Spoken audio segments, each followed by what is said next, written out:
Hello my dear friends, you most welcome on well academy platform. My name is Lamia Naseem और आज के इस video lecture की शुरुआत करते हैं। सीटीक्यू सीरीज का ये लेक्चर नंबर 27 है। जो मैंने प्रीवियस वीडियो में टॉपिक कवर करा था उसी टॉपिक से सेम क्वेश्चंस मैं कराने वाली हूँ। क्वेश्चन सेम नहीं होंगे, सेम टॉपिक पे क्वेश्चन कराने वाली हूँ, बट डिफरेंस क्या होगा, प्रीवियस वीडियो में मुझे आपको कॉन्सेप्ट देना था, तो कॉन्सेप्ट से रिलेटेड मैंने आपको क्वेश्चन कराया और आपको बेंडिंग मोमेंट इक्वेशन के बारे में बताया। आज की इस वीडियो लेक्चर में मैं आपको दो गेट प्रीवियस ईयर से रिलेटेड क्वेश्चन कराने वाली हूँ। एक आपका 2008 में आया हुआ क्वेश्चन है और एक आपका 2016 सेट 1 में आया हुआ क्वेश्चन है। दोनों काफी इंटरेस्टिंग क्वेश्चन है, आप करोगे तो आपको काफी कुछ सीखने को मिलेगा। फर्स्ट क्वेश्चन देखिएगा, बोल रहा है for the component loaded with a force F as shown in the figure the axial stress at the corner point P is. Okay, आपसे क्या पूछ रहा है, एक्सियल स्ट्रेस पूछ रहा है कॉर्नर पॉइंट P पर। ओके, देखिएगा जरा, इस तरीके से आपको एक फ्रेम दिया हुआ है। ओके, ये एक फ्रेम गिवन है आपको, इसका क्रॉस सेक्शन भी उसने नीचे ड्रॉ कर दिया है। बोल रहा है 2B और 2B, यानी क्या है, इसका स्क्वायर क्रॉस सेक्शन है। ओके, इसके बाद ये आपकी बीच में एक्सेस हो गई इस तरीके से, और भी जो डायमेंशंस दी हुई हैं वो भी मैं मेंशन कर लेती हूँ। यहाँ पर एक पॉइंट लोड लग रहा है F, इसके अलावा लेंथ जो है, ये आपकी लेंथ जो है वो दे रहा है L-B।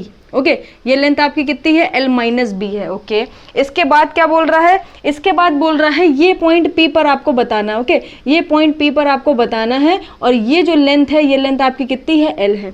आपको बताना क्या है, axial stresses eight the corner point P। आप चार ऑप्शन भी देख सकते हो, आपको चेक करना है कि ये चारों ऑप्शन में से कौन सा ऑप्शन आपका करेक्ट होने वाला। ओके, तो कैसे करेंगे इसका कैलकुलेशन, देखिएगा।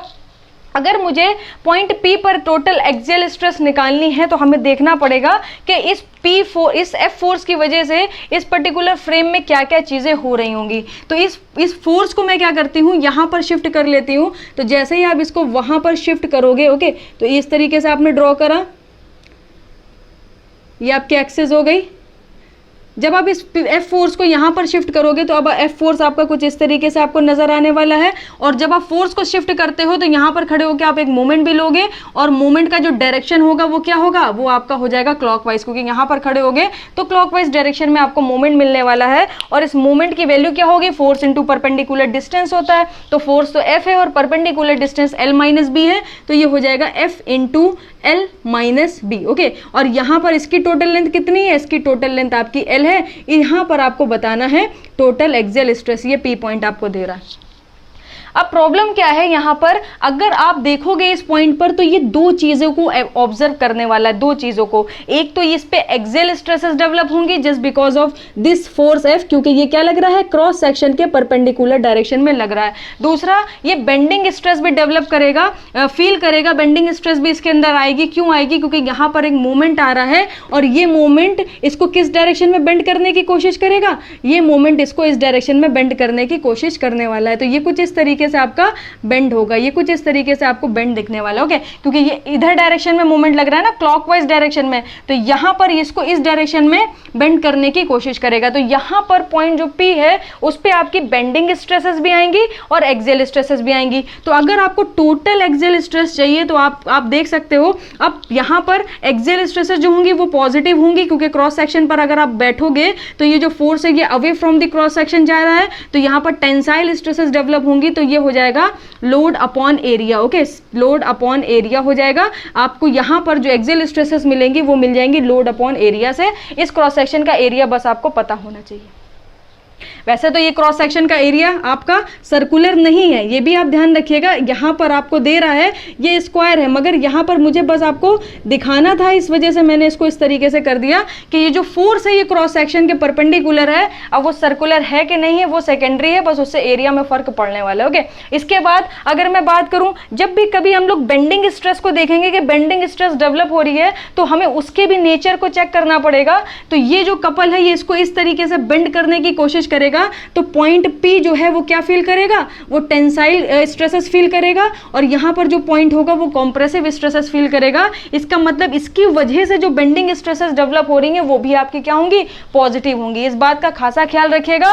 अगर यहीं पर केस बदल देते और मोमेंट इस डायरेक्शन में आ जाता, तब आपका क्या होता, यहाँ पर जो बेंडिंग स्ट्रेसेस ये पॉइंट फील करता वो नेगेटिव हो जाती और आपका आंसर गलत हो जाता। ओके, तो दोनों चीजें ध्यान रखनी है, आपको फॉर्मूला भी पता होना चाहिए और आपको ये भी चेक करना आना चाहिए कि पॉजिटिव होने वाला है कि नेगेटिव होने वाला। ओके, तो यहाँ पर बेंडिंग स्ट्रेस कितनी हो जाएगी, बेंडिंग स्ट्रेस आपकी हो जाएगी sigma upon Y is equal to M upon I. Formula लगाइए तो सिग्मा बी कितना हो जाएगा, M upon I into Y.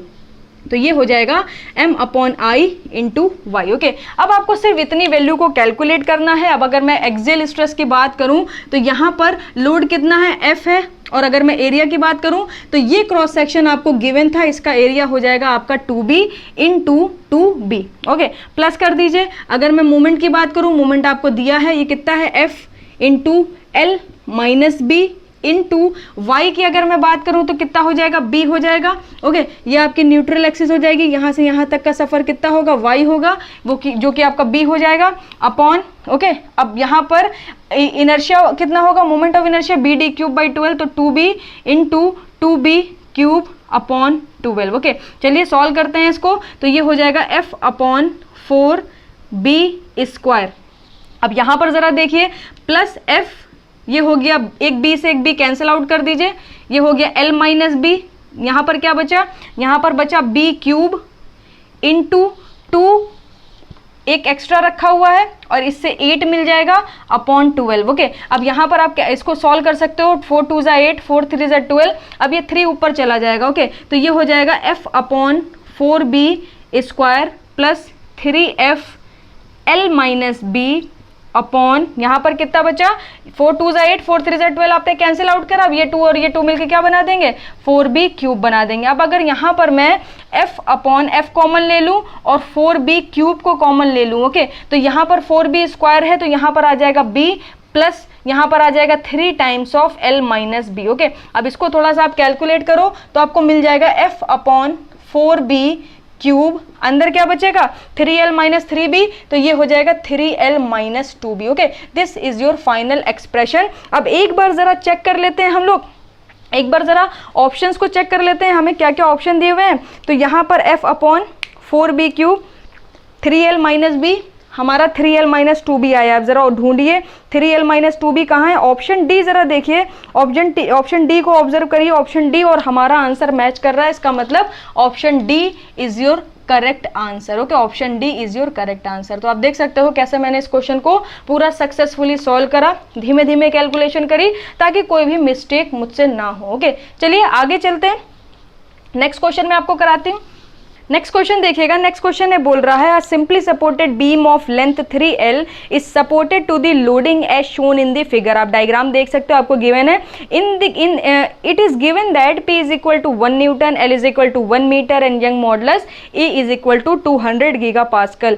The cross section is a square with dimension 100 mm। Okay, square cross section है। The bending stress at point A point पर आपको bending stress located at the top surface of the beam is at distance of 1.5 metre from the left hand is. Okay, आपको क्या बताना है, आपको bending stress बताना है। Indicate compressive stress by a negative sign and tensile stress by a positive sign.